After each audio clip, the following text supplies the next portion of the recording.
আমাদের maternal health, child health, আমাদের মেজলেস rubella disease, TB মুক্ত ভারত অভিযান, ম্যালেরিয়া, কালা আজার,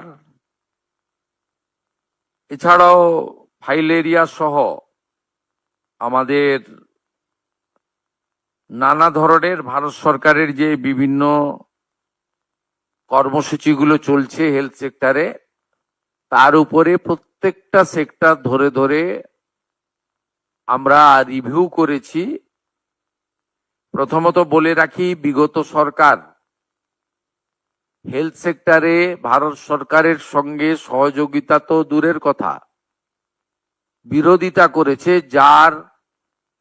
ফলে পশ্চিমবাংলায় লক্ষ লক্ষ তো বলবো না, কোটি কোটি পশ্চিমবাংলার মানুষ ভারতবর্ষের অন্য প্রদেশগুলো যে ধরনের হেলথ সেক্টরে কেন্দ্র রাজ্য যৌথ উদ্যোগে বেনিফিটস গুলো পাচ্ছেন, সেখান থেকে বঞ্চিত হয়েছেন। আজকে আমরা একটি কম্প্রিহেন্সিভ ডিসকাশন এবং মেজার্স এবং রোডম্যাপ তৈরি করেছি, যে রোডম্যাপের মধ্য দিয়ে আমরা পশ্চিমবঙ্গে